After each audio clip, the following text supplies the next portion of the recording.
Hoy día dejo Palacio de Gobierno. Martín Vizcarra nació en Lima en 1963, sin embargo creció en Moquegua y en 2008 lideró una protesta durante 10 días contra la minera Southern, en demanda de una mejor distribución de los fondos sociales. Aquel suceso lo sacó del anonimato y 3 años después incursionó en política, siendo elegido gobernador de la región hasta el 2014. 2 años más tarde, Pedro Pablo Kuczynski lo invitó a ser candidato a la primera vicepresidencia para atraer el voto del sur peruano. Tras una reñida contienda con Keiko Fujimori, PPK ganó las elecciones y se convirtió en presidente del Perú. Sin embargo, luego de 20 meses, tuvo que renunciar al cargo tras una serie de acusaciones de sobornos y corrupción. Pienso que lo mejor para el país es que yo renuncie a la presidencia de la República. Por tal motivo, el 23 de marzo del 2018, Martín Vizcarra asume la presidencia y en una de sus primeras declaraciones afirmó que su gobierno será muy firme en el combate contra la corrupción. Primero, pondremos nuestro mayor esfuerzo en la lucha contra la corrupción. Seremos muy firmes en el combate contra todas aquellas acciones que estén reñidas con la ley.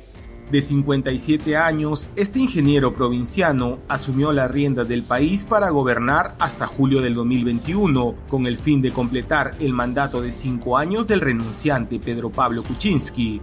El 14 de junio, la luna de miel entre Vizcarra y la oposición del Congreso, controlado por el fujimorismo, termina abruptamente luego de que se aprobara la denominada Ley Mordaza, que prohíbe al gobierno contratar publicidad en los medios. La norma fue derogada poco después por el Tribunal Constitucional. Casi simultáneamente, Vizcarra tiene duros roces con el Congreso por su intento de depurar el Poder Judicial, tras revelarse un escándalo de venta de sentencias y tráfico de influencias. Luego de unos meses, en medio de los rumores sobre un intento del Congreso de destituir a Vizcarra, este reacciona enérgicamente y amenaza al Parlamento con disolverlo si no aprueba sus reformas contra la corrupción. Invoco la aplicación de su artículo 133.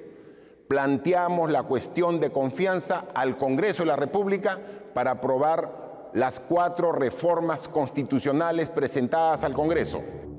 El 9 de diciembre del 2018, el 80% de los peruanos ratifica en un referéndum las reformas anticorrupción de Vizcarra, entre ellas una que prohíbe la reelección de parlamentarios.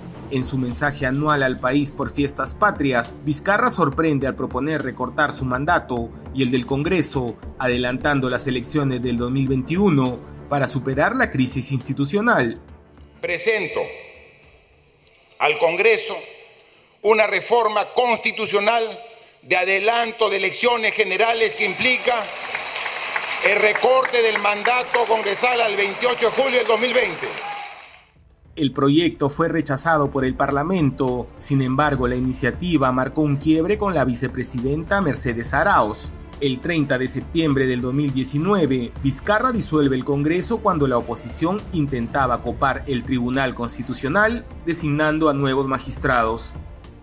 He decidido disolver constitucionalmente el Congreso y llamar a elecciones de congresistas de la República. Minutos después, una mayoría del disuelto Congreso suspende temporalmente a Vizcarra por incapacidad moral y juramentó como presidenta interina del Perú a la vicepresidenta Arauz. Ella renuncia al día siguiente. 3 meses y medio después, el Tribunal Constitucional da la razón a Vizcarra al dictaminar que el cierre del Congreso se había ajustado a lo estipulado en la Carta Magna. En enero del 2020, los peruanos eligen un nuevo Congreso en comicios extraordinarios convocados por Vizcarra tras la disolución. El fujimorismo pierde la hegemonía y queda como fuerza minoritaria en medio de los líos judiciales de su líder Keiko Fujimori por el caso Odebrecht. Casi 2 meses después, entra en vigor una cuarentena nacional por la pandemia del COVID-19, que se prolonga por más de 100 días y conduce al país a la recesión económica. Pese al confinamiento, Perú se encuentra entre los países más afectados del mundo por coronavirus. A finales de mayo, renuncia la ministra de Cultura Sonia Guillén, salpicada por un escándalo tras la contratación presuntamente irregular del cantante Richard Cisnero como conferencista. La Fiscalía y el Parlamento abren sendas investigaciones.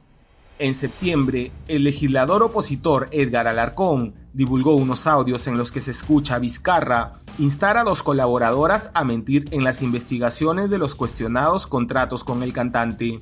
La tenacidad que predicaba lo ayudó a librarse del primer proceso de destitución. Sin embargo, su imagen quedó mellada y su poder debilitado. Sobrevivió para hacer frente a los problemas que marcan la agenda del Perú: pandemia, recesión económica, un brote de difteria y las elecciones de abril del 2021, en las que no puede ser candidato. Sin embargo, tras nuevas revelaciones en las que se le acusan de haber recibido coimas cuando era gobernador de Moquegua, llevó a sus adversarios del Congreso a convocar a un nuevo proceso de vacancia. Vizcarra negó esos pagos y atribuyó la moción en su contra a una maniobra para retrasar las elecciones generales de abril del 2021. Finalmente, este lunes, el Congreso del Perú destituyó al presidente por incapacidad moral permanente. Ha sido aprobada la resolución que declara la vacancia de la Presidencia de la República por la causal prevista en el inciso segundo del artículo 113 de la Constitución Política del Perú. Hoy día dejo Palacio y Gobierno. Hoy día me voy a mi domicilio.